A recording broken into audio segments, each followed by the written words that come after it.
Hello, everyone. Welcome to another episode of Film Seizure. I'm Jason Oliver, and I have with here my two co-hosts. With me here, yes, my two co-hosts, Jeff Arbuckle and Chuck Moore. Hey, guys, tell them that you're here. I am here. My name is Chuck Moore. I'm here. My name is Jeff Farbuckle. Jeff Farbuckle. Farbuckle? Farbuckle. Just let it That's run. about right. I don't say my name that often, so it's Fair enough. Fair enough. Hello, Jason. How are you today? Hello. I'm good. Good to see you guys. So we're talking about a little 1990s gem this week. A little sci-fi. I wouldn't even call it an action film, just a sci-fi by the name of 12 Monkeys. Yeah. What was this? 1995, right in the middle of the decade, by director Terry Gilliam. So this was released right at the end of 1995,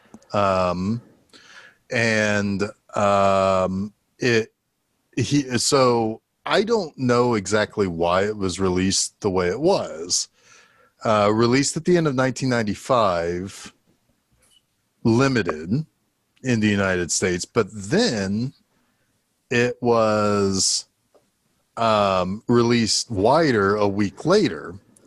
But I thought I saw it later that year on VHS, but it was not released on video for an entire year after that. Interesting. I think it was kind of like a New York and LA engagement. They used to do that a lot. They don't do that so much anymore. Back in the days where you have to, back in the days of having to release your award winners. But I think this movie surprised people. I don't think this was released this way as an award movie, even though it did get an Oscar nomination for Brad Pitt. And there's lots to say about Brad Pitt in this movie. But it was one of those movies that was just good. And I wonder, I very much wonder if the reason why this movie was reserved the way it was is because of Terry Gilliam. Terry Gilliam is not a huge box office draw. He's a cult director. So I wonder if that influenced some of the releasing of this. Yeah, I mean, possibly. It's an odd little movie, you know. It's got a big star in it, in Bruce Willis. Brad Pitt was a big star when the movie came out, but not when he shot the movie. Right. So they didn't know what they had in Pitt when they were making this movie, at least not from the standpoint of his stardom, because I think a couple of things had come out. Legends of the Fall had come out. Legends of the Fall. Yeah. The River Runs Through It. He kind of hit big, right? And then when this movie came out, that I think also was part of why it was most popular, and why people went to see it. It's because, oh shit, that Brad Pitt guy is in it and he's crazy. Yeah, this is a movie where almost everybody except for Madeline Stowe is playing against type. Mm-hmm. I mean, shit, the Riddler is in this movie and he's not goofy. Yeah.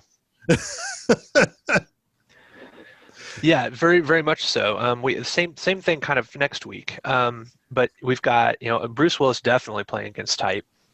And that probably worried some people at studios. It's like, we've got this big action star and we're making him kind of like this crazy mess of a guy. And yeah, it's just an odd movie. It's oddly shot. It's shot like a Terry Gilliam film, which is going to be, very jarring. A lot of like weird camera movements and angles and zooms.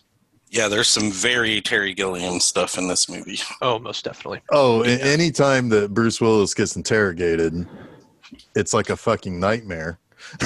That shit's like straight out of Brazil. That stuff. Yeah, I mean, that is the most Terry Gilliam thing in Terry Gilliam verse. Yeah, short of having the little cartoon cards in the movie. Yeah. Oh yeah, I expected a foot to come down and squash somebody at some point. That never happened. But I remember being super excited for this film because I mean, the 90s was the height of my Monty Python love. I mean, I couldn't get enough of Flying Circus or any movie they had done. I think I had seen Brad Pitt in California. I think that's the only thing I had seen him in at that point, but that was a good performance. So I was kind of excited to see him as a crazy person from the trailers. It was like, yeah, I want to see it for that guy. Did you not see Interview with the Vampire? I did. That was later. Probably the first thing that I had seen him in. Yeah, Interview with the Vampire was one of those that I avoided because I wanted to read the book. And it took me a while to actually read the book, and then I watched the movie. It would have been River Runs Through It, California, Interview with the Vampire for me, Legends of the Fall, definitely. I mean, 7 had come out earlier that year, too. Okay, I'd seen 7 then for sure. That's probably, honestly, what cemented it, because that was a huge movie. Interview was a huge movie, too. Yeah. But that was as big as important as he is in that movie, that's a Tom Cruise movie. Sure. And it's because most people forget that Antonio Banderas is in it too. It's like, oh yeah, that guy's kind of popular, but not at that point in time. Most people don't think of that being the movie. It's Tom Cruise's movie. Yeah, and everyone else was talking about Kirsten Dunst. If they were, as the young girl in it, she was pretty hyped. Yeah, like Brad Pitt. I mean, oh yeah. I mean, because she was the one who probably was the most emotion of the movie was through her. So yeah, right. So 12 Monkeys. Yeah. So I mean, let's go back in time and remove that dead air. I saw this movie in the theater. Like Chuck, I was very excited to see it as well. It looked like a movie that just I would want to see. It's interesting. I don't know if this movie would be a hit if it were released today. It's just like, it's sort of this perfect storm of weird 90s time travel sci-fi with 2 big stars, one ostensibly, and it made a ton of money. I mean, it made, $170 million or something like that. Yeah, but it only really made about 60 here in the States, which, I mean, that's still a decent. Still, that's double its budget. Yeah, I mean, that's still a decent amount because, and I think that it benefited from critic appraise. The appraisal from critics that I think that this is not the type of sci-fi movie most people who claim they're sci-fi fans want to see.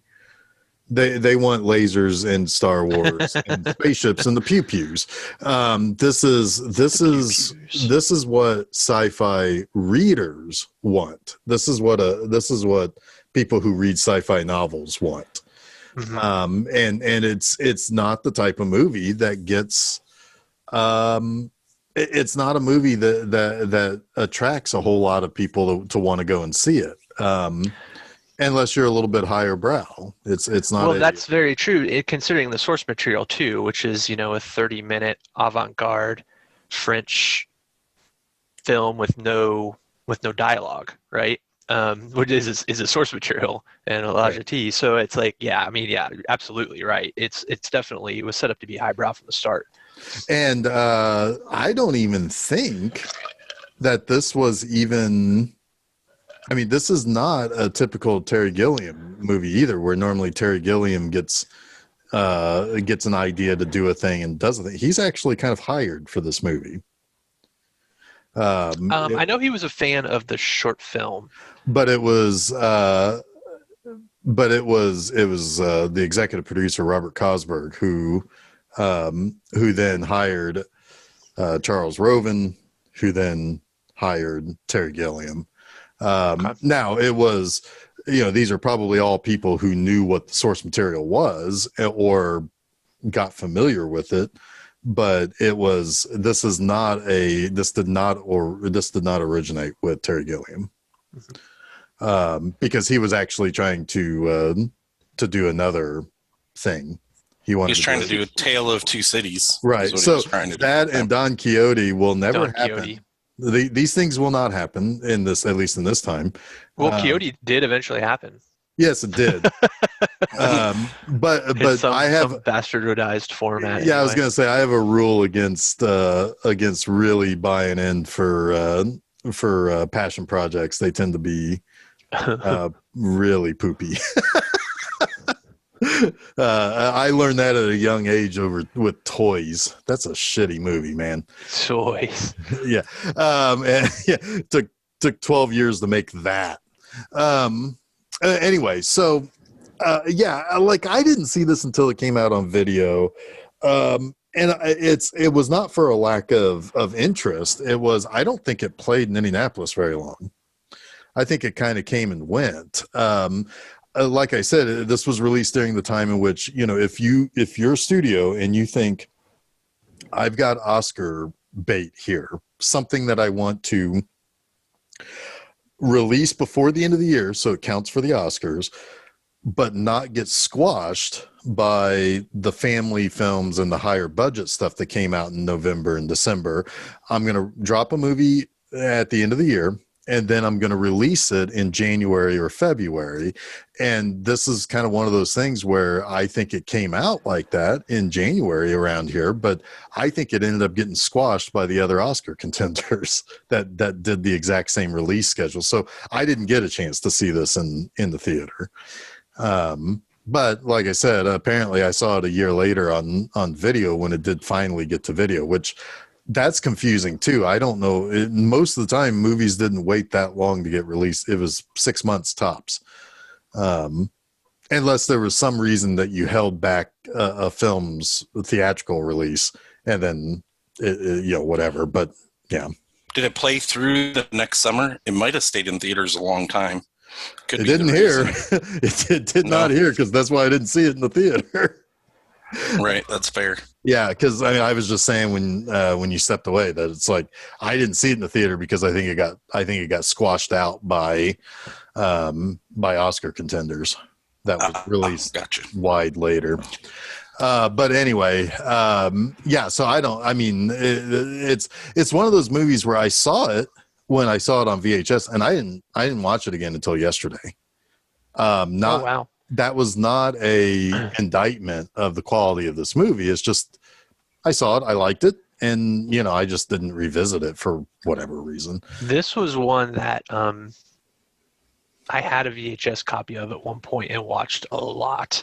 Like watching it again the other day, there was very little that surprised me. I remembered damn near everything, every beat of this movie. It's just, for whatever reason, it's just stuck with me. Like little moments too, like when he eats the spider in the insane asylum, like all that stuff is just so ingrained. I don't know. Yeah, I like if it's the performances, if it's the style, if it's just because I watched it a lot. I mean, I did watch it a lot. This was back in the days when, I would watch a movie 4 times in a week, right? Right. I do like the fact that he eats that spider in the insane asylum, then looks at Brad Pitt, who has the really unsettling eye situation, and then says, "I'm not insane." It's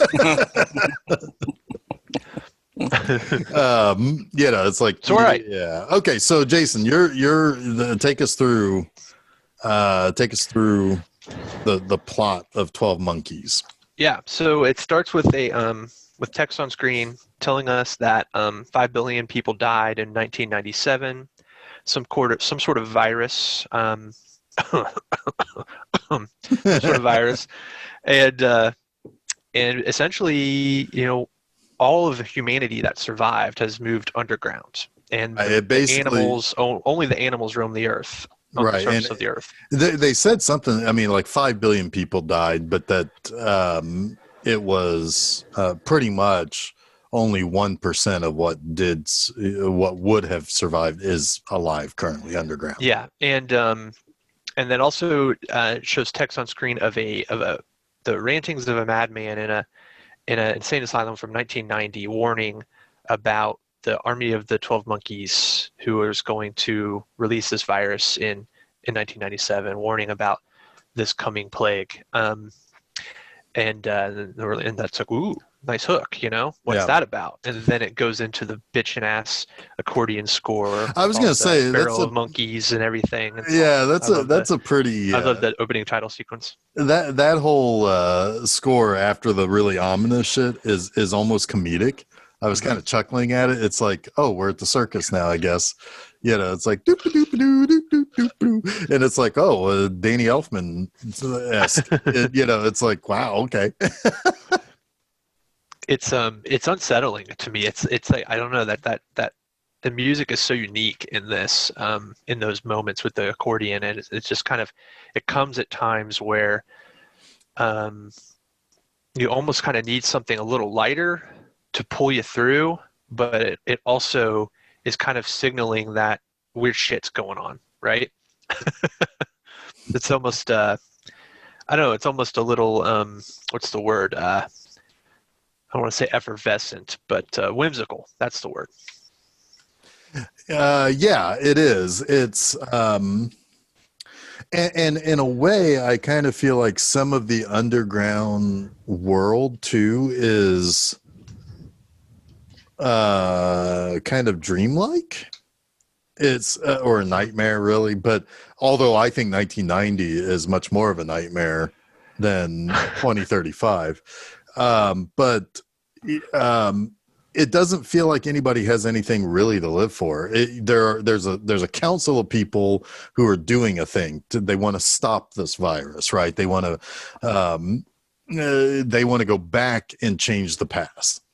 But then you don't really see anything other than a bunch of prisoners who they're all in cages kind of stacked on one another. Yeah, and they're kind of sent out into the wild every now and then in these big bubble suits to collect things.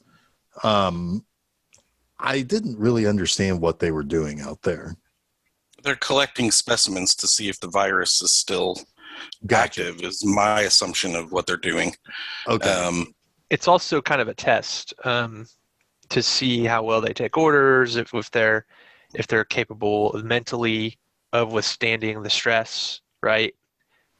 Because the next phase in this volunteer activity, volunteer in air quotes, because they don't really volunteer. They're voluntold. Yeah.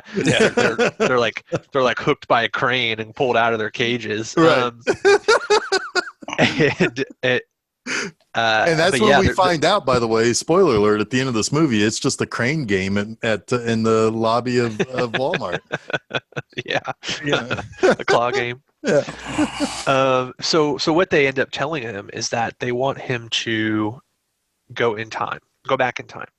Because what they really want to do is they don't necessarily want to stop the virus from happening. What's happened has happened, essentially. They know they can't stop, they can't change the present, right? But what they can do is they can figure out where the virus originated from. And if they can find out where the virus originated from in its pure form before it mutated, they can send a scientist back to retrieve the sample, and that will then bring it back to the present to create essentially a vaccine or an antidote so that they can then go and live back on the surface. That's really all they want, is to not live in fear of this virus anymore, because yes, it is still present on the surface as told to them by the samples that they bring down from when they send the prisoners up. So that's kind of like the crux of the plan. And yeah, it's kind of this council of people. They all have very, very Terry Gilliam devices that magnify their faces and television screens on spheres that move around the room. It's all very terrifying. Because it's a lot of like fisheye lenses and stuff like that is very it's like this impractical practicality, right? So you can tell that they're just cobbling together what tech they have to make things work, right? But yet they've cobbled it all together in the most impractical ways possible to the point where it's like, what is that even for? Right. Like, are you Yeah. trying to intimidate the people that you're talking to? Right. Are you just fucking insane because you've lived Right. underground? Like, what is this thing's function? Right. Yeah. Yeah. Well, yeah, that committee of scientists was a little off kilter just in general. Like they were strange people, which I guess would happen to anyone that's been living underground for 40 years, right? Yeah. Yeah, because at one point they sing. Yes. And it's very unsettling. But anyway, So their idea is to send them back in time to 1996, to where the virus was originally released, but they fuck it up. Yeah. Yes. They don't get it right, and they send them back to 1990, where apparently they don't show us this part, but James Cole, Bruce Willis's character, gets in some trouble and beats the shit out of like 6 cops, puts 2 of them in the hospital, and is brought it. He's in jail, all tied up and straitjacket kind of action, and they bring in a doctor. And by the way, Cable, maybe. No, it's Catherine Rayleigh. Rayleigh. Yeah, Rayleigh. That prison, that looked dystopian. The hospital looks like it's 2 days away from being shut down. It looks like it should be condemned. Yeah, it looks like there's like shit stains on the ceiling, and it's like, how did it get there? Well, yeah, and all the gates are like rusted, and it's paint like is terrible peeling from from the walls. The whole place needs a tetanus shot. So and I was, and it's like, I think they're in Baltimore, right? Is that where? Is it Baltimore 1990? Baltimore 1990. And he goes back to Baltimore 1996 later, but they drive to Philadelphia. Right. Okay. Yep. Because that's where Goins is in Philadelphia, right? Correct. Yep. Okay. So and it's like, wow, Baltimore. It's like, man, they had a lot of crime. Apparently, they're just shoving them into like fucking chicken wire, post-apocalyptic battle cages. It's like Mad Max is about to happen in Baltimore. You get a little bit of that that Fisher King flavor in this scene, with all the kind of kooky people, a little bit off kilter. Very, very Fisher King, which that's a great movie. And so they, so Dr. Rayleigh comes along and decides to take him to a mental hospital. And that is where we see Jeffrey Goins. Yeah, Jeffrey, who is Brad Pitt. So, Chuck, tell us about Brad Pitt in this. He is 1,000% insane. He's very, very manic. He's got lots of crazy ideas. So he essentially tells Bruce Willis or Cole what life is like in the system, and Cole is like, I just need to make a phone call. He's like, a phone call? No, that they don't let us talk to anyone. That would be a plague of madness, which I think is like super interesting idea, that they won't let them talk to the outside world in fear that they will spread their internal madness. Yes, I wrote this down actually. I like this a lot. He says, if all these people could make telephone calls, they would spread insanity oozing through the telephone wires. Which is awesome. Yep. I wonder if a movie's ever been made about that, because that's a very interesting concept to me. It's that's the thing about Brad Pitt, who, it's like his character in this, he says a lot, and it's his scenes that I would like to watch a few more times, because it seems like everything is there. It's just, it's disjointed. It's broken. It's metaphors as opposed to just saying what he wants to say. And I feel like there is the nihilism is there of this movie, which is funny because I think nihilism is a little bit of a big part of next week's movie too. But I think that this is I think he is trying to lay out everything that he's being accused of, and it's a mistake. It's, he's just a crazy guy who just wants to, he's just the Joker being chaotic. He's not a criminal mastermind who wants to destroy the world, or anything like that. And I think he's saying all that, but the way he's saying it makes him sound more dangerous than he really is. Right. And Cole mentions the destruction of all mankind, which at the time seems like a seed planted, right? Right. Like the way that Goins reacts to it and says, "Oh yeah, that's great. Let's kill everyone, but first we have to get out of here." Yeah. Yeah. First we have to escape. Yep. Yeah, because that's something that happens later. It's not necessarily that everyone. It is a little bit like, okay, everybody dies, but I think what he really says, or what Jeffrey really picks up on, is the fact that the animals take the earth back, and that it puts man into a corner as opposed to man putting the nature in a corner. And I think that's what Jeffrey picks up on. But Bruce Willis misconstrues that, because everything about Jeffrey in the early scenes, he's misconstrued as something more dangerous than he really is. He just wants to flip people off and do some things for the lulz. That's really all he wants to do. But he says things in a very, very and I think there is something to say about the way he says things and how people take the things that they say. And I think it's something that also talks about society. There are people out there who are malcontents, right?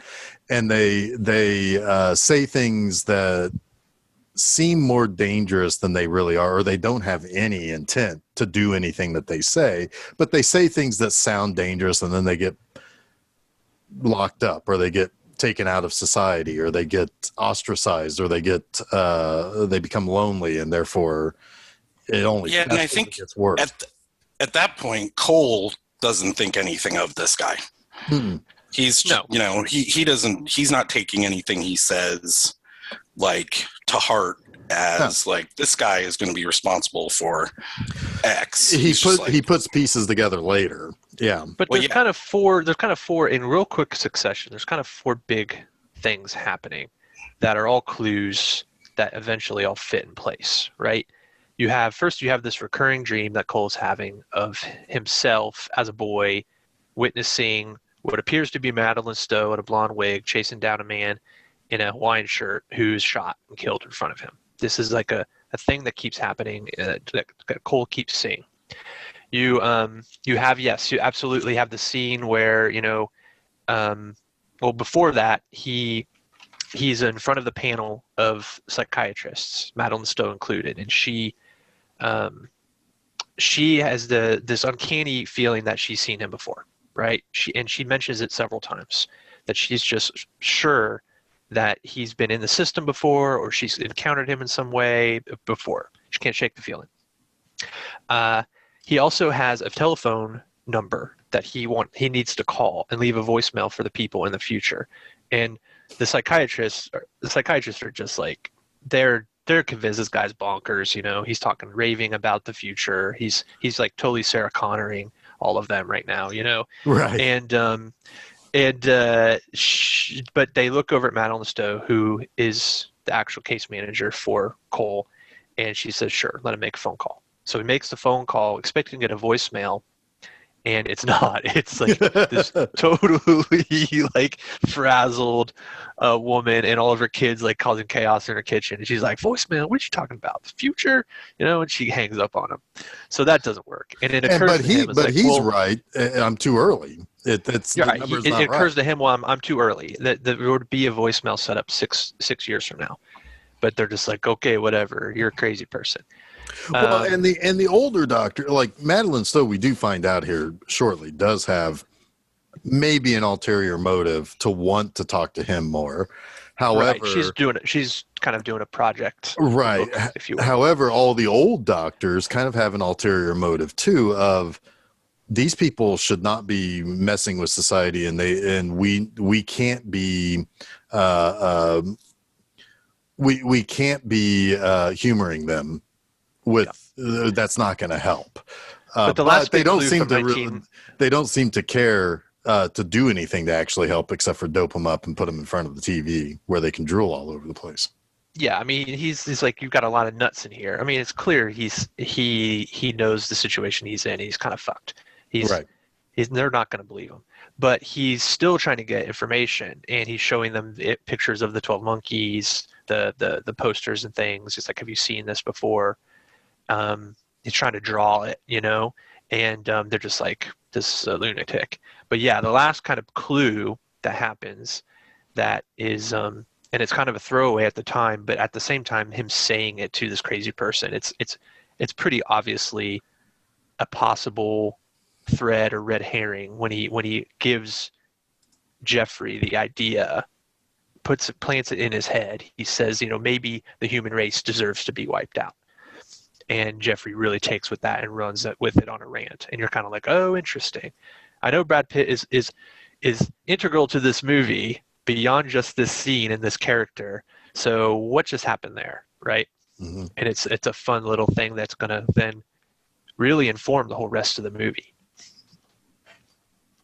Right. And Cole is acting on this because there were signs all over Philadelphia that said, we did it, with the 12 Monkeys insignia. So this is where this idea comes from. And it's kind of a fun little thing that basically he creates the idea of the 12 Monkeys. Mm-hmm. Like, this had always happened. This loop has always happened, right? Yeah, it's closed loop. Yeah, it's closed loop. It's pretty cool. But it is cool. The next thing, I guess, is Cole gets real drugged up after fighting. Did he fight first? Well, he tried to escape, and he almost made it, but they caught him. Well, yeah, he gets drugged up, and then Goins creates a scene. Right. And it's funny. He's kind of like, "This is your last chance," and he's saying all this crazy shit, but really he's talking to Cole. Yeah. Like, you gotta go, dude. You gotta get out of here because he stole a key. He slips him the key. Yeah. But Cole is all fucked up. He'd been drugged real heavy for whatever reason. I guess that's just what they do. Yeah. So he's like slinking away very slowly, having trouble putting the key in the lock. He ends up, I don't know, this is a really weird scene when he's trying to escape and there's a security guard who tells him that he's at the wrong door. He's like, 2 isn't working. Go to 1. It's like, why are you letting him walk away? There is some sort of weird. There is a guy who communicates with him. Did the face change on the security guard? It was a weird scene. It was a weird scene. Yeah, I think it did. So apparently, either Cole is manifesting some of this stuff himself, or he is getting assistance from somebody from the future who is inhabiting bodies or something. Yeah. Or taking the place of somebody. Because he gets caught on the 2nd floor and surrounded. He has a little bit of a fight, but eventually they tie him up. They put him in seclusion, right? Tied up. So there's no way for this man to escape, right? He's behind a locked door, tied up, and the doctors are talking again and, basically yelling at God, why do I keep forgetting her name? Catherine Rayleigh, for not having him tied up in the first place. He's obviously dangerous. We need to keep him, secluded and tied up. And then someone comes up and says, we have another situation. And Cole's gone. He's managed to get out of his restraints. And according to the doctor, he says, so he was so drugged up, he got out of his restraints and crawled up into that air filter and is somewhere. And then replaced the grate. Right, and replaced the grate behind him. Well, it's the only thing that it's the Sherlock Holmes thing, right? I mean, it's too unbelievable to think that he could have been time traveled out of there, right? So Right, if it's not right, that, it's got to be this. And he does right. that little flappy thing with his lower lip and his gums. I hate it so Yeah. much. That's another thing that sticks with me from this movie. Yep. Flaps his gums while he's thinking. Um, Hmm. but yeah, he's brought back to 2035, and he's before the panel of scientists, and they play him a voicemail message. And it's a really weird voicemail message. The voice is all distorted on it, but it implies that the Army of the 12 Monkeys were the perpetrators of the virus. And they asked him if he left the message, and he's like, "No, I've never heard that message before." And they don't believe him, but he's like, "You sent me to the wrong time. You sent me in 1990. I tried to call. There was no way to call."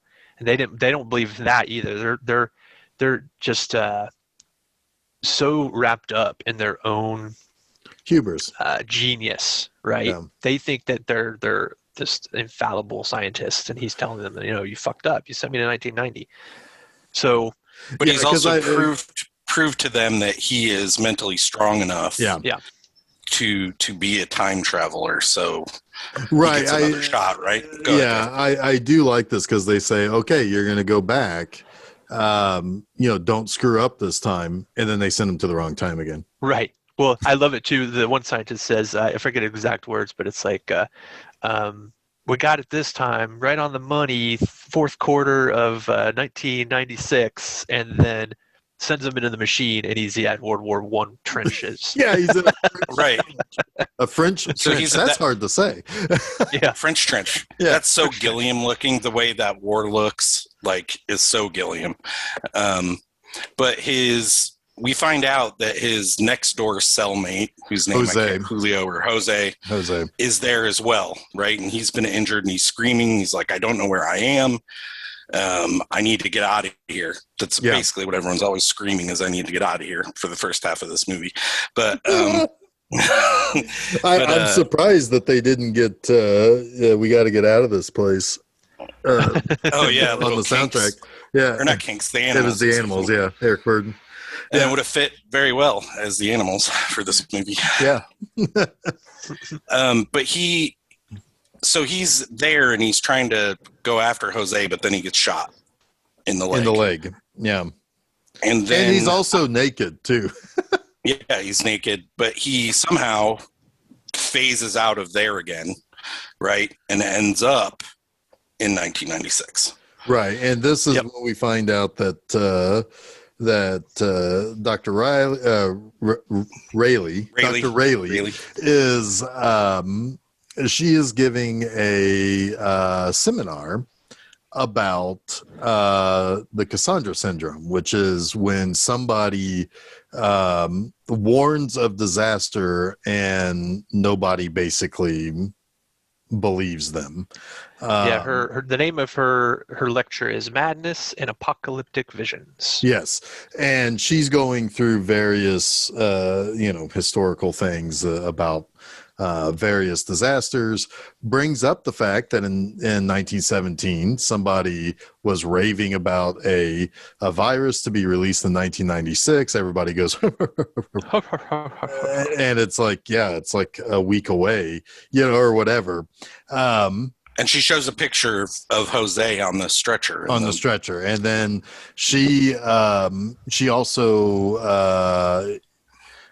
she's also signing books, in which case David Morse shows up. And if David Morse is not in Contact, he is a villain. Yep. This is a truth. He is not to be trusted. Never to be trusted. Yeah, and he is into apocalyptic stuffs.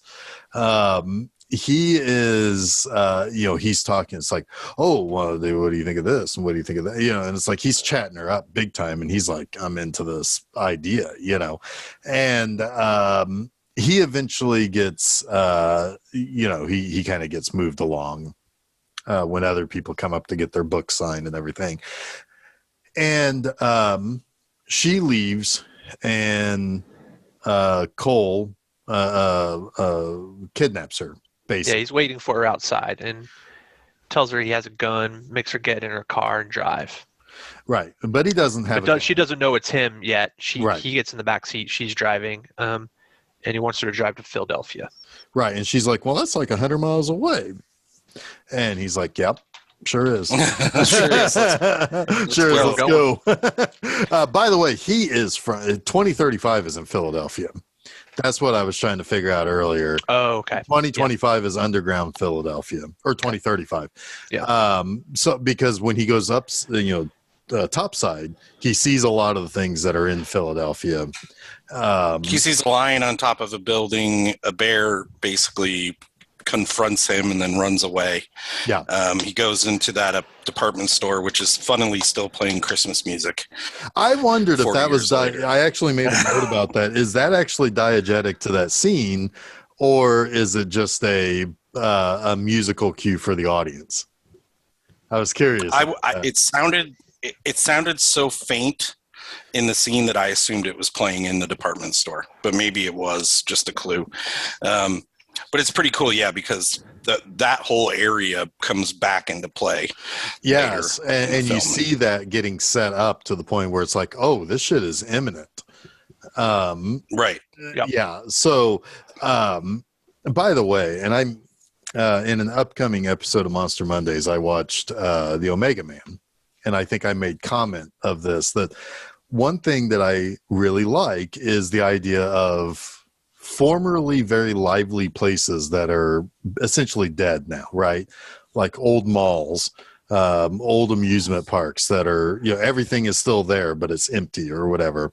And that, Omega Man, of course, is an empty Los Angeles for that entire movie. And I got that same, like, oh, I love this idea of this empty city. It is very bleak why it's empty, but it's just, it gives you that, oh, I love that empty, dead, location. Yeah, it kind of reminded me of the game The Last of Us. They have similar situations where you're in cities where they're totally, people are gone or absent, and nature is taken back over. So everything is overgrown in grass, and there's giraffes roaming places they shouldn't be, and it's pretty cool. I like that aesthetic too. Yeah, and there is always something stark when you see a lion in winter. Like it's completely out of place. The bear is really would be the top dog, the animal you'd expect to see there, right? Yeah. And would be the alpha animal of that location, probably. Well, you kind of wonder, how does a freaking lion get to Philadelphia? There's no lions in the U.S., right? It had to have gotten there somehow. Which is all set up for later. Yep. Pretty cool. But the idea of seeing something that is, the African savannas, it doesn't snow there, and it's so obviously, life is carrying on and also kind of evolving on its own. Right. So when he gets sent back, so they go to Philadelphia, and Cole, he says some things, and she realizes that it's Cole. Yes. That is in her backseat. Yes. Because he mentions, I've told you all this before, something like that. And she starts putting it together. Right. And so she also, there is a couple of other things this is probably my favorite scene of this movie, to be honest with you, because he loves music. And this isn't stupid Bruce Willis, Hudson Hawk fucking music shit. This is Bruce Willis lighting up at the sounds of just music. He doesn't want to listen to the news. He doesn't want to hear anything bad. However, he does hear a story about a kid in Fresno, California. Is it Fresno? I think it's Fresno. I think so, yeah. Who has fallen in a well, and all these people have come to try to help him and get him out. It's kind of like the Baby Jessica story. Exactly. Yeah. And it's something that's become national news. and he's like, it's a trick. It's a prank or whatever. Cause he says something that's like, my father always said, never cry wolf. Because when Yeah, Right. he says later too, I remember when that happened, it was the first time I remember truly being afraid. Yeah. Right. So, it is something that is not, so and she just thinks that he's just being cynical or whatever, I think, or just saying things. Well, she thinks he's crazy, so she doesn't believe him, basically. Sure. But a little bit later, of course, we do find out that it is a prank, and things start to kind of fall into place for her as things are kind of falling into some degree of place for us too. Right. Well, first though, he needs to go find Jeffrey, because what's happened is when he was brought back to the present, he was shown a bunch of pictures, and they're like, do you recognize any of the people in these pictures? And he spots Jeffrey, which fuck yeah, you would. I mean, he's right there, crazy eyes, and the picture of him is like, it's like, yeah, you remember that shit. Yeah. So he's like, that guy, I remember that guy. Yeah. So his plan is essentially to find that guy, because he's starting to think, holy shit, did I plant the idea in Jeffrey's mind to actually start this virus and kill all these people? Am I the reason that 5 billion people are dead? Right. And this also and it's starting to also ravel his mind a bit. Yes. Yes, it is something that ends up ultimately, it's a very, very deep depression that he begins to kind of fall into, that ends up ultimately kind of breaking his brain a little bit. But so he knows he's in Philadelphia from the photos, I believe. So he's got to go to Philadelphia. So that's why he's taking Madeline Stowe is driving him there to Philadelphia. They get to Philadelphia, not far from where Jeffrey's father. Jeffrey had made allusions to the fact that he had a very affluent father and he family. called him God. And the ground will shake when he's in the room or something like that. Right. Which is funny because that's just a pissed off kid. It's like there's nothing overtly powerful or incredibly scary about the Christopher Plummer character, which I find kind of interesting because that also ties back to, this is just a kid who just wants to flip people off and do things for the lulz. Oh, I'm sorry. I actually skipped ahead too. Before they go to find Jeffrey, they think they're going to find him at this headquarters in this building where they think the actual 12 monkeys are operating out of. And it turns out they kind of are, but it's just a bunch of it's a print shop. It's a bunch of just a print shop, a bunch of kind of just liberal kids trying to stop animal cruelty, pulling some pranks here and there. It's activism. Right. It's the radical Greenpeace kids. Yeah. And yes, Jeffrey was their leader, they said, but he sold out to his father, who is a pharmaceutical baron and who uses animal testing, obviously, to test his drugs and all that. And he's like, he sold us out. He renounced us, and he's back in the arms of his father, essentially. So that's where they go, okay, well, Cole's like, all right, I got to go talk to Jeffrey. And they find out that, where he lives and where his father lives, and that's where they go. There's one thing that happens here that I don't like. There's this scene where it's sort of alluded to that Cole harms Catherine in some way.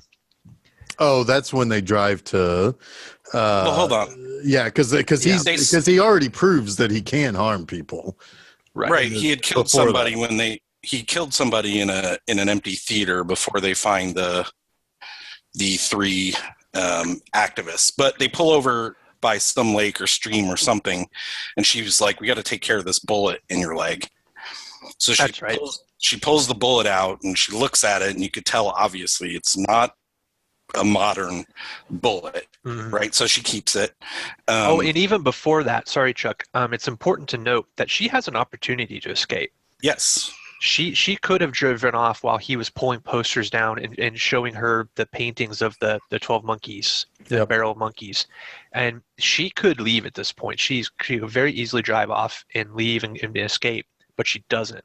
Yeah, I think it's because, one, she's a doctor. She wants to help him. And two, she still can't shake that feeling that she knows him somehow. Well, she's also professionally curious. Yeah. Sure. But yeah, so she pulls the bullet out and they have some kind of embrace, right? They're hugging, but then he gets kind of aggressive and she's like, wait, what are you doing? Stop, what are you doing? He says, sorry about this or something like that. And then they cut to him over at the mansion of Jeffrey Goins' father, who is giving some sort of speech at the time. And yeah, that's the thing is about what was it? Oh, just as Dr. Goins. The thing is about Dr. Goins is that he's almost Leland's his first name. He's almost, in a way, you think that he's holding court kind of like a William Randolph Hearst type of rich guy who pulls in a lot of influence. It's really just a fundraiser that they're at, I think. And I think he's accepting a reward. Something like an that. Award of something. Or maybe a grant money or something. I don't know. But anyway, whatever it is, he's but he's holding court and speaking almost like, we're like he's talking to like all the investors or something, but Jeffrey is like, I don't know, like half asleep or something, and he makes a fuss when one of his guys comes and it's like, hey, there's somebody here to see you, and it kind of makes a big production over leaving that meeting. Yeah, it's funny. He's like, this guy is a loon, but he says he knows you, and we know you keep interesting company. Yeah, we don't want to just shoo this guy off or beat him up in case he's your friend. Yeah, because at one point when he's like, I've never seen this man before in my life. Do whatever it is that you do. Take him downstairs, beat him up, kill him, whatever. Yeah, whatever you do. But then, but Cole mentions that, I know what the army of the 12 monkeys are. And, but then it gets a little bit exacerbated by the fact that a dead body has been found in the woods. And it is implied that Cole has killed Dr. Rayleigh. Yeah, they say they can't recognize the body, but it's believed to be Rayleigh at this time. And Jason, you said you didn't like that. Yeah, it's kind of, I don't know. They kind of try to make you think that, after all this time, Cole would actually physically harm her. It's sort of like audience manipulation. It's almost not believable. You don't believe it. Yeah, and I just didn't buy it, and it kind of bugged me. Yeah, I would have preferred, honestly, because what he did is he put her in the trunk of her car, which is just shitty, honestly. Right, but and I wish they'd just shown him do that too, I think. Here's what I think it might be. This would be a question I would ask Gilliam, why he did it this way. I think maybe if they just showed him tie her up and put her in the trunk of a car, that would feel pretty aggressive. Ominous. Right, but by making it feel like he did something worse and then showing that he actually did something lesser kind of alleviates the tension. Does that make sense? Yeah. Yeah, but did he kill somebody else? Well, yeah, exactly. We don't know. It kind of scuffs a character that maybe he didn't have to do. It only is to raise tension. That the tension's already there when he gets into a kerfuffle with Jeffrey in a party and has to be chased out of that place. It's the added tension of, did he kill anybody?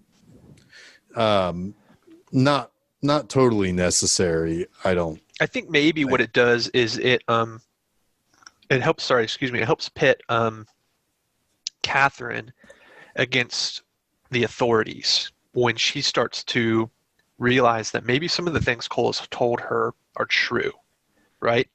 And she's trying to she's now in his place that he was in with her, and she's trying to explain all this to them. And he's like, "Well, I'm a rational, human. I'm not a crazy person. I'm a professional. You know me. Why would I make this stuff up?"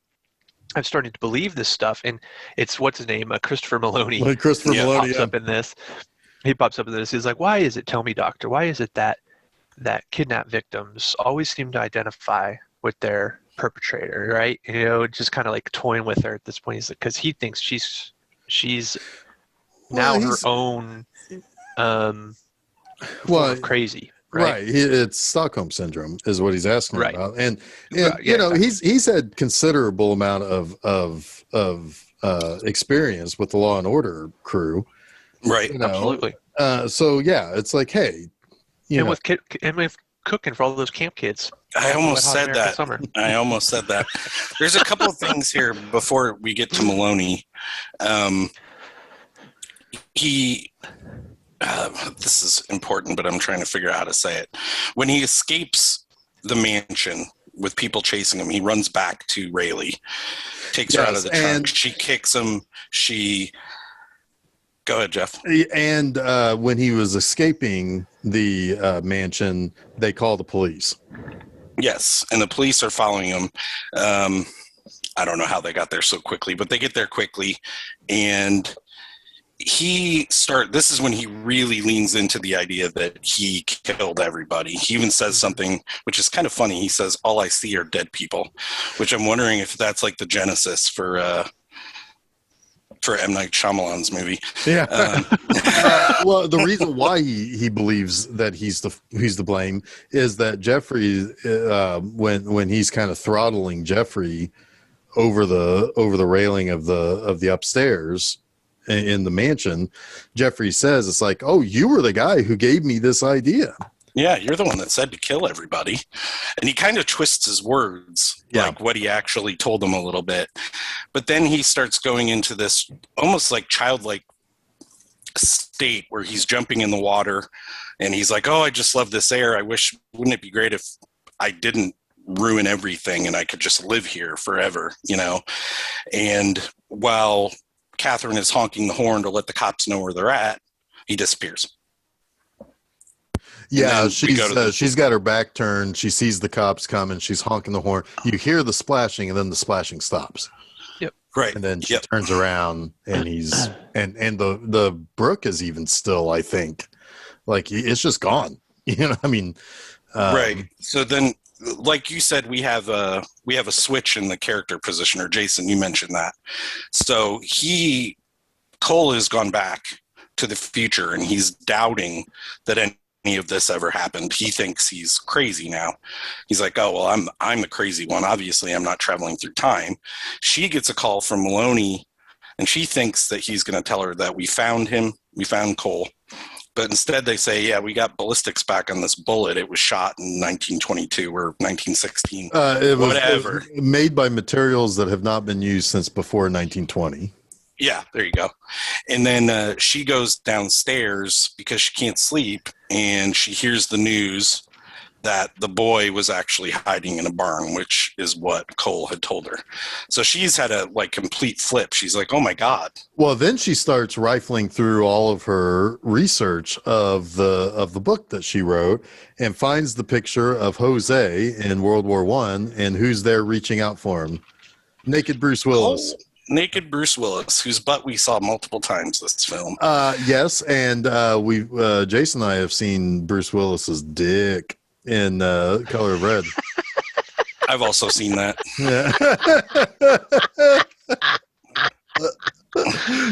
Yes, we have.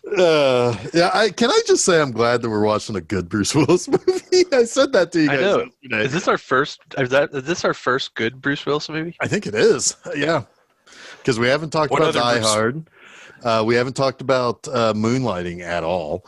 And that's Come on, guys. We've talked about, Chuck, we've talked about Color of Night, and we've talked about Hudson Hawk. Oh, yeah, Hudson Hawk. How could I forget that?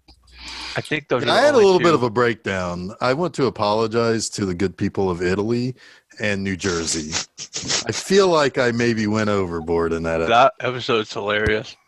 Yeah, you were really hard on those people. I was. And you know what? Very, very hard on. I'm sorry. It was the beginning of, it was kind of like 1996 Philadelphia. We were in the beginning of a pandemic. Yeah. We didn't quite know what was going on. Yeah, you were stressed out. I can ended the world by watching Hudson Hawk. Right. I'm pretty sure we were like, we're the cause of this. Yeah, we did, because we shut down Amazon because of it. That's right. We did. Yeah, we did. We killed Amazon. I don't want to be fired by Disney, so I'm going to apologize. I'm not going to double down on the bullshit. I'm going to apologize for the things I said against the good people of Italy and New Jersey. Yeah, they're probably not listening anymore. Probably quit listening right after that episode. Well, it gives me a chance to find a new group of ethnic people. Like right. I'll talk about Greeks next. How about that? Yep. So what is the Bruce Willis, or Cole decides he just wants to go back there and live out his life in 1996. Like nothing ever happened. He thinks he has to be convinced, because what ends up happening is he wakes up in a hospital bed because the doctors are singing Blueberry Hill to him. Yes. And that is a fucking nightmare. Yep. Because they're all huddled around. It's a fisheye lens, and it's madness. It feels a little bit like City of Lost Children, where all of the Dominic Pignons, the clones, are huddled over and singing Happy Birthday to their creator. It feels just like that. Sorry. It's almost like it's almost like Wizard of Oz too, in the way he wakes up. Because it's like he doesn't really believe that it was all just a dream or a psychiatric break. Although I will say, though, I do like the teddy bear blanket they gave him. That was pretty awesome. I almost commented on that to you guys when I was watching it. But so they convince him, though, that they're going to send him back again, and it's like, and he's kind of disaffected because he thinks this is all. They've driven him insane or something like that. So when they send him back, meanwhile, Dr. Rayleigh is now hot on the trail of, I need to go back to that print shop and talk to those hippie kids. And she doesn't know that Jeffrey's inside flipping people off and just doing things for the lulz, and telling them that, it's like, they're getting ready for their big thing. And then what she does is paints on the side of the building, is there a virus? Did 5 billion people die, or something like that? And that's something that Bruce Willis saw in the future. That's a clue to why they went to that building in the first place, to find the army of the 12 monkeys. It's all this self-perpetuating prophecy. Right. And she sees him there, and he's like, don't call out for me, because there's like cops right over there or whatever. And he's still a wanted man. And so he wants to turn himself in, and she's like, no, I believe you. No. But she takes him to a hooker hotel. And she tells him, it's like, I believe you now. The bullet I took out of your leg, it was from, World War I or whatever. And she's telling him all of the things that she believes. And he's still like, I don't care. I just want to, stay here. I don't want to go back to the bad place. I don't want any of this to be true. She's now trying to convince him of his sanity, whereas before she was trying to cure him of his insanity. It's fascinating. Yeah. Yep. And then we have to mention too that Terry Gilliam is the hotel. He is not clerk or owner. That's not him. That's not him. That is. He didn't look like that back then. He looks like that now. But he is. It's actually Lee Golden is who's playing that. Damn, it looks very similar to him. It's like as if 2010. Terry Gilliam time traveled back to his own movie. He probably did. Yeah. No, I had to think scene, about that too, because it's like, that does look like him, but it's not him. I like in this scene the pimp comes in. Yes, I was about to say I have a note. One of my here that favorite says, lines in the movie comes from the pimp. Me too. I just wrote fucking pimp because he comes in to lay some slapping. Well, down. he thinks that Madeline Stowe is prostituting herself and horning in on his territory. His turf, yeah. So he comes in to like stop that, and he's pissed. And Madeline Stowe says to him, "I think we just have a little misunderstanding here." And he says, "Oh, really, little misunderstanding?" I love that, the way he turned her words against her like that. Called her little misunderstanding. Like that is just mwah. So good. So he smacks her, and we have to mention something here. The disjointed voice that Bruce Willis has been hearing showed up in the person of a hobo earlier in the movie. And he said, they track you by your teeth. You have to remove your teeth if you don't want them to find you. It's like some back teeth or something, yeah. Yeah.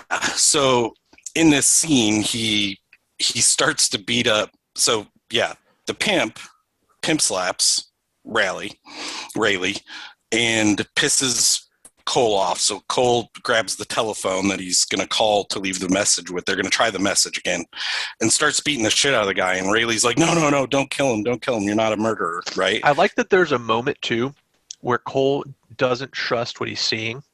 He's not even sure that Is this real? Yeah, he says, is this real? Yeah. Mm-hmm. Yeah, he says, is this real? And she's like, just hide him in the closet. Let's get the hell out of here. But instead, he drags him into the bathroom. It grabs his knife, and she's like, no, come out. And we assume he's going to kill the pimp. But instead, he extracts his teeth. And when the cop shows up, all that's left this is what I. This is my favorite line. Yeah, totally. And he's like, "Is that the cops? Is that the cops out there? I didn't do anything. I was attacked by a coked up whore and a fucking crazy dentist." Because instead of killing him, Bruce Willis had removed his teeth. It just tied him so up he couldn't be tracked. Yeah. Yeah. So at this point in time, Madeline still comes up with the idea of, she also wants him to take the pimp's money, which he does. Need the money. He's like, you want me to rob him? Yeah, it's like, oh, we need cash. His disbelief in this situation is so great. Right. He's so then they decide they got to go on the run, and they need to get some clothes. She needs to actually look like she might be a hooker with a wild blonde wig and short dress. I don't know why that was the choice to run in, to look like she was looking for a date. Before that happened, though, there's something really important here. Before she gets dressed up, they go outside and they're walking down the street, and she's like, okay, it's 1996. Let me call that number. And she walks over and she makes the call, and she comes back all relieved, right? She's like, oh, it's fine. Nothing is wrong. It's just a vacuum or a carpet cleaning company, right? And she leaves the message that he had heard in the future, and he recites it back to them. And the way they both come to the mutual understanding that this is real is wonderful, right? But then she leaves the message: the Freedom for Animals Association on 2nd Avenue is the secret headquarters of the Army of the 12 Monkeys. They're the ones who are going to do it. I can't do any more. I have to go now. Have a Merry Christmas. And she thinks she's just being hilarious, right? But she's spun this whole thing now, and then yes, you're right. When he finishes the message for her as she tells him, it dawns on her what she's done. Yeah. Yep. It's great. And they go to a movie theater. Do you know what movie they're watching there? It's Vertigo.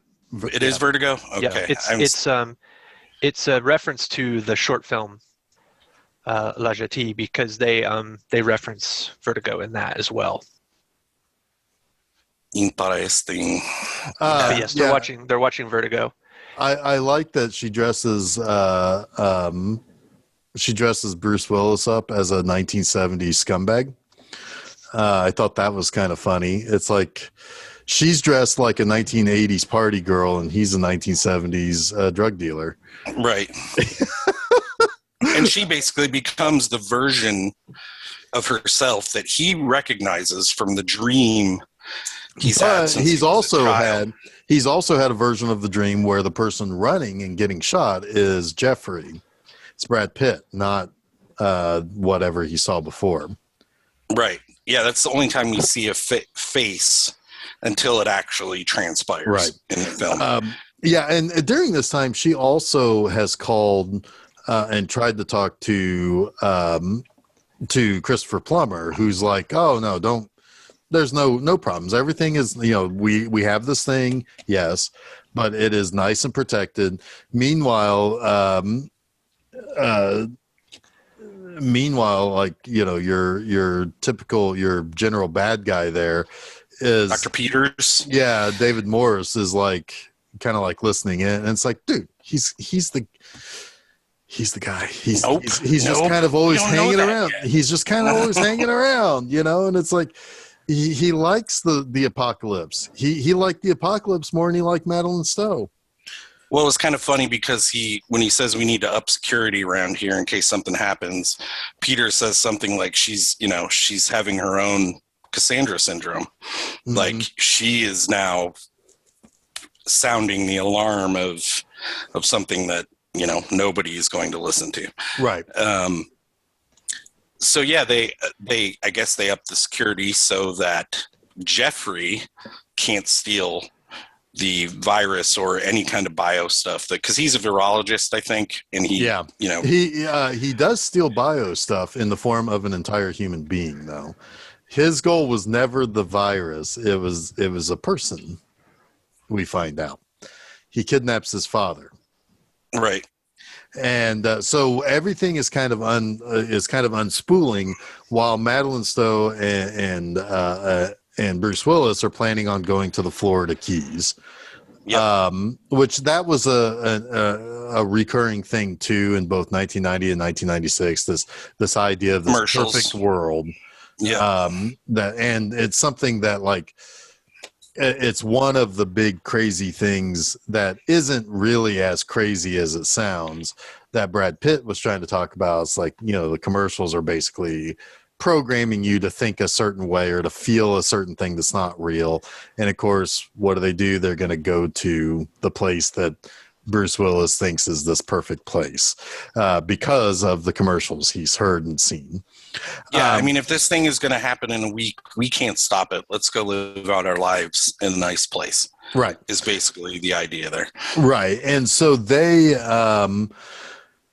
so while that's happening, that's when Jeffrey takes his father. They release all of the animals at the zoo. There's kind of a funny shot of like these elephants walking along the interstate next, in the skyline of the city, and they hear that on the news while they're on their way to the or they hear about airport. That on their way to the airport because there's a bunch of traffic. It's like, what's the problems? And the little cabbie lady is like, they, a bunch of kids just released all the animals from the, something about the 12 monkeys or whatever. And they're like, wait, the 12 monkeys, that's all they were doing? And they start to get relieved that, that was all there is. They aren't the bad guys. It's, I don't know exactly what they're relieved about, other than, they were convinced it was the 12 monkeys that would do it. Maybe she believed that they foiled it. Now, I don't think Cole has that belief in that moment. No, he's still bothered. Yeah, because he knows they can't change the future. Right. He knows whatever's going to happen is going to happen. Right. She's living in the world that we like to see in movies and TV, that you can go back and change history and everything's going to be great and everybody's going to be happy and everybody's going to live. But it's not really that. By the way. This is the quote, I think, that really hammers that home, and what Bruce Willis believes, because he says it in the movie theater when he says, I think I've seen this movie before when I was a kid. He's talking about Vertigo. And he says, it's just like what's happening with us. The movie never changes. It can't change. But every time you see it, it seems different because you're different. Right. Wonderful. And it's perfect. It's a perfect summation of of how time works and time travel works in this movie. And by the way, put an asterisk next to that for next week too. Kind of funny how we picked these two movies these 2 weeks. But anyway,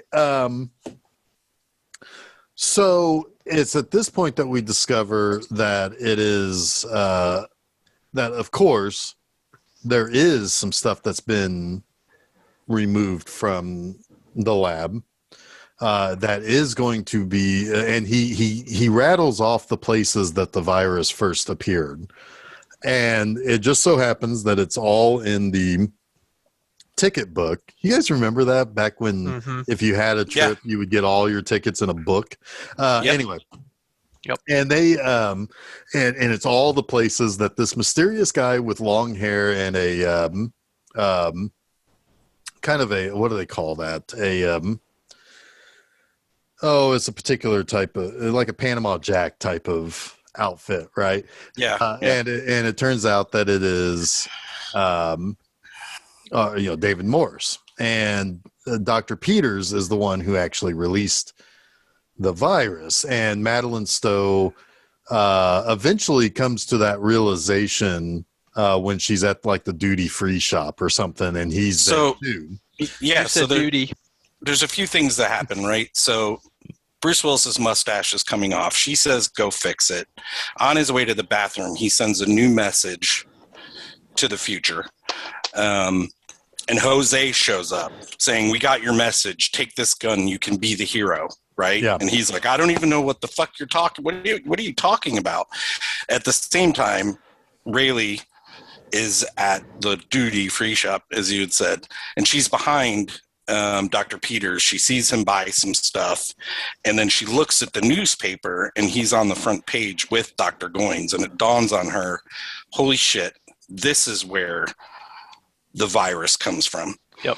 So while she's having this realization and looking for Bruce Willis, meaning Dr. Peters, goes through the security, and they stop him, and they're like, well, what is all this crap? And he's like, oh, do you want me to open it up?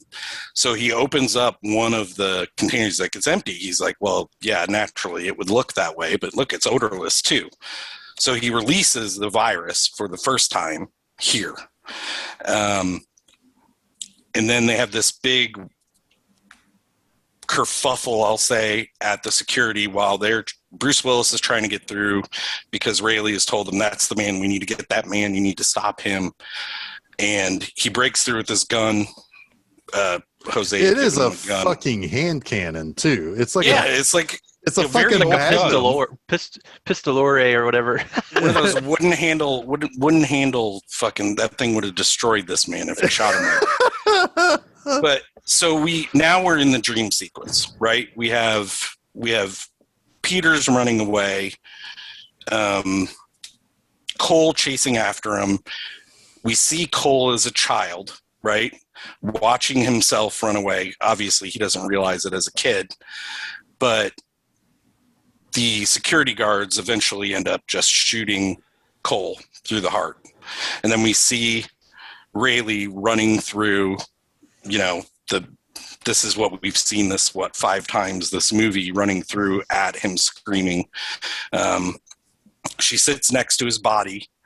She looks up, she's holding his heart where he's bleeding and whatever. And she looks at Bruce Willis as a kid. And I think she has some kind of idea that that's like, this is him. Mm-hmm. Oh, she 100% does. Yeah. And she smiles at him. She's like, that's where his imprint of her had come from, is that moment, right? Yep. Right. But then Peters has gotten away, right? You can't change the past, or you can't change the past. Peters gets away. But what we find out is when he sits down, he's got she says she works in insurance. Yeah. Yeah. The lady, but she's actually one of the scientists that had sent Cole back in time. Basically, she was always kind of there just in case. Yep. I've got a couple of questions here. Yeah. Do you think that this was the only time this situation played itself out? No, I think every time. I think every time we've seen the dream and it's a little bit different, it's because it played out differently. Yeah, because there was a version of the dream where Goins was in the Hawaiian shirt. Yeah. And there was a version of the future where Cole hadn't left the message. Yeah. Right? They played him the other message, the older message, but they didn't play him the new one. Which so would it's also definitely kind of a Dark Tower kind of. Yeah, and it could very well explain why she has deja vu with him. Yeah. That it's that there's a little bit of a convergence point in 1990 or something. Did they think that they could actually stop it from happening when they gave him the gun? I think so. But well, I think they were just kind of, hey, we got to try whatever. But it didn't matter. He released it at the gate. You know, right. But this time, if there are multiple times, this is the first time they got the sample in its original form. Yeah, this is the time that they're going to be able to fix. That's very possible. You would think so. Yeah. Yeah. I mean, if we don't take that from the film, I don't know what you take from the film. It's pretty bleak. Otherwise, the only other way you could interpret it, and I think this was the way I interpreted it the first time I saw it, was that she. And it doesn't really make sense because she would have aged, but that she was actually there in the present.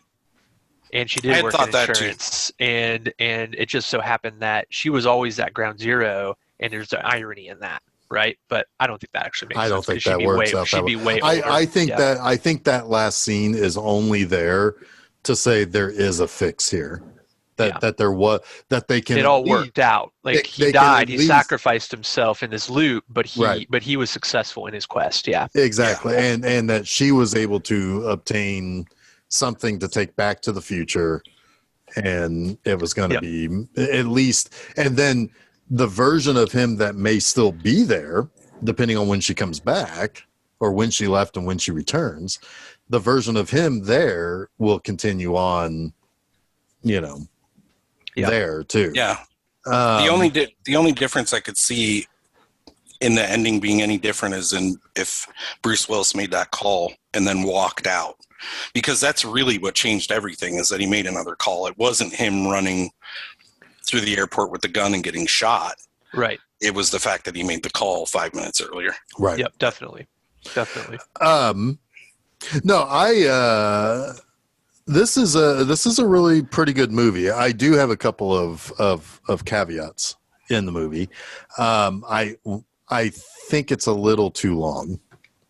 I think it's about 20 minutes too long. I think there are places where things could have been a little bit tighter.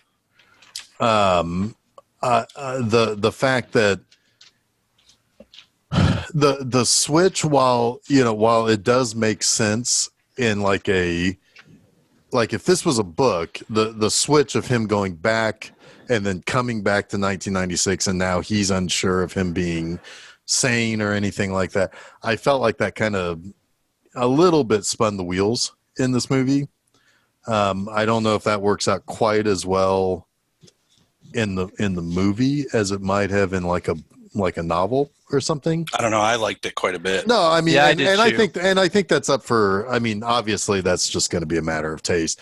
I did find myself getting a little antsy. In the last 20 minutes, it's like, all right, we know where this is going. We know where this is going. Come on, it's like let's move along a little bit. But I mean, that doesn't change the fact that I think it's still really, really an exceptional science fiction movie. I also think that, unfortunately, I think Bruce Willis gets overlooked a lot, and I think he was very, very good in this. Oh yeah. Like I said, the scenes in the car when he's hearing music and his reaction to that, and he's very authentic. Yeah, and it's also he's very he's vulnerable. which you don't normally see from him. He's either the jokey guy or he, like while he had vulnerable moments in Color of Night, he was always the guy that you expected to solve the problem of this girl. Right. In this, he can't really solve the problem. He can barely navigate through everything. So yeah, I think he is. I think he gets overlooked because Brad Pitt is so over the top and Bruce Willis is so subtle, which you would almost expect in most of their movies they would be the reverse. Yeah, I would agree with you. I think this is probably the movie that has the most meat on the bone for Bruce Willis, and he delivered at every level. Well, maybe second to like Blind Date. I think Blind Date is also. And you're right. His vulnerability does really make him compelling, and he didn't really get that opportunity to do that very often in his career. Yeah, he was an action guy. No, The Sixth Sense is one of the only other films I can think of. But even then, subtle it's Bruce Willis. Yeah, it's much more subtle. His vulnerability doesn't really come through until the twist. Until the end, yeah. But then he changes everything you've seen before it, though, which is really cool. I mean, you have the two Bruces just in 1995 alone. I mean, he made a Die Hard movie earlier that year. And then I like that Die Hard movie. And Pulp Fiction was the year before. Yeah, so. Yeah. In Pulp Fiction, he is playing two-type and then some, because that's exactly why I'm guessing Quentin Tarantino hired him for that role. You're going to be Bruce Willis plus more Bruce Willis. But he's got a lot of that subtlety in that as well, though. That Pulp Fiction character there's more to his character than just the normal kind of meathead that Pulp Fiction given. We often talk about what it did for Travolta, right, in resurrecting his career and stuff. But I think that Pulp Fiction role really did a lot for Bruce Willis too. He may not have gotten these roles. He may not have He was on the downturn for sure when Pulp Fiction came out. But I think Die Hard with a Vengeance was probably going to bring him back no matter what, because that was a pretty well-received movie. Yeah, and it was a hit. I think it was one of those, third movies where it's like, the first two are maybe better, but this one's more fun or turns up a little bit more of like, I mean, because like he has a lot more direct comedy with Samuel L. Jackson in that. Yeah. But yeah, the only other thing I wanted to mention was the source material, if that's all right. Yeah, go for it. We brought it up a few times, but you're the only one of the three of us that watched that. La Jetée. La Jetée, thank you. It's pretty similar in that it's a time travel movie. The dream that the guy has from his childhood is very consistent with this film. They have sent him back in time, not to really change anything, but more as a test, so they can send him to the future, in which in the future he gets some kind of power item that he can bring back to 2035 that would make civilization possible again. And he decides that he would like to go back to 1996 or whatever the year is. I'm saying 96 because 12 Monkeys. He's saying he decides he wants to go back to that time, and the people from the future, I think, help him do that. But the people from his present don't want him there, so they're the ones who kill him on the airport, whatever the La Jetée, or Jetée, I think is what that actually is, unless that's girl. I don't really know for sure. But that's it. There's a lot. I don't think that's. I know a little French. He's over there right now, but he's sitting right over there. But I know. I think he. I don't think I think girl is something else, but I don't remember. Yeah, you're probably right. But yeah, there's a lot added. Obviously, that's like a 28-minute film. Gilliam adds a lot and changes a lot. Instead of a virus, it's World War III that breaks out in the film, and everyone goes underground. Which is interesting because I think I think that World War III was a bigger concern when that would have come out in the early 60s, whereas by the time you get to the 80s and the 90s, viruses, biological warfare, stuff like that was a concern because, and certainly by the mid 90s, because Russia broke up, and now all of a sudden, all of these countries have things that we didn't count on them having. Were consolidated before, right? Right. Whereas everything was under one rule. Now all of these countries have all this extra junk that we don't want them to have. Right. To close the loop on La Jetée, it's the observation platform at the airport. It's a jetty. Okay, so that's what I was trying to say. But thank you for confirming. Would you say I like this movie, guys? Would you say that area for both of our leads was terminal? Yes. Yes. That's why they call it a terminal. Yeah. Yep. I do like this movie. I don't really have an excuse why I didn't watch it for almost 25 years or whatever. It's a very good movie. I do have some concerns over like I said, I think it's 15, 20 minutes a little too long. But like this episode. Probably. But I had to get in the terminal joke and the little French over there. I had to get those in. So, I also, one real quick thing. I find it funny. Of course, this is 25 years ago. This is a different time. It was a different era of people being stars and coming in and out of, movies and stuff. I was a little surprised how really little Christopher Plummer has to do with this movie. Nowadays, you think of him, before he passed away, you think of him as, oh, that's a heavy hitter in this cast. Not really. He's in like 3 scenes of this movie. That's about it. And he was just probably somebody that Gilliam liked. And hey, can we get him cheap for a few days of filming? Okay, great.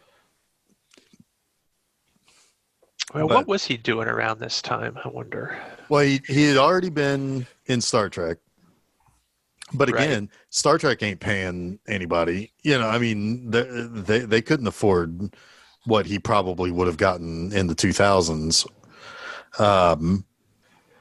He wasn't really much. He was in Dolores Claiborne. Yeah. Wolf. Just kind of kicking around, doing some things. I would say Max von Sydow was bigger than he was at this point in time. Oh, yeah. He was doing a lot more with stuff. But anyway. Good Lord. Christopher Plummer was Abraham Van Helsing in Dracula 2000. Oof. Yep. Yeah. Oof. So, but anyway. That's all I got. Cool. Good episode, guys. Good movie. Yeah. Hey, let's everybody pat ourselves on the back. This is the part that we normally don't record, but we're going to do it this time. A long way from Star Crash, Christopher Plummer. Oh no! Don't you rip on Star Crash? It's got a freaking lovely John Barry score, and Marjo Gortner. Yep. Anyway. All right. So next week, Chuck, what are we talking about next week? Eternal Sunshine of the Spotless Mind by Michel Gondry. Oh, he did. Gondry. He did the thing. Oh, dang! You got the trill. I can trill. It's all very trilling. Yeah. Yeah. Eternal Sunshine of the Spotless Mind. It's Yeah, I think it'll be a good one to talk about. I know there are some things, some things that you guys are going to bring up that I'm interested in hearing, but we'll save it for next week. We'll figure that out when we figure that out. Yeah. So we'll do it on the day. Yeah, we'll do it on the day. Jason, where can they find our stuffs? FilmSeizure.com. Go there, home base. From there, you can pick the channel of your choice: YouTube, Spotify, TuneIn, Apple Podcasts, Spotify. Did I say that? SoundCloud, all those places. Yep. Check out Jeff on Fridays, B-Movie Anima. Check out Jeff on Mondays, Monster Mondays. Yeah. Check us out every Wednesday. Yes. Yeah. So we're on Wednesdays. Next Monday for Monster Mondays, right here, filmseizure.com, is Lust for a Vampire. That's the Sounds middle. naughty. Sounds naughty. It's all right. It's the middle of the Karnstein trilogy. The first one, which was Vampire Lovers, which also sounds spicy, was that one was one of the earliest episodes of Monster Mondays. So finally coming back around to that. This upcoming Friday, if you go to my website, bmovieanima.com, you can read my my breakdown of He Knows You're Alone, which is getting a Scream Factory release in May. I like that movie. Some people don't. I like it. And Tom Hanks is in it in one of his very first movie roles. And then this Saturday, you can go to B Movie Anima's YouTube channel, or you can just go to the website. Saturday night, The Night Evelyn Came Out of the Grave. Ooh. One of the better movies of season 1. Spooky. But very spooks. Next week we are going to erase some people from our brains and talk about Eternal Sunshine of the Spotless Mind. And until then, my name is Jeff Arbuckle. My name is Chuck Moore. My name is Jason Oliver. And our name is Film Seizure. And you've been listening to us.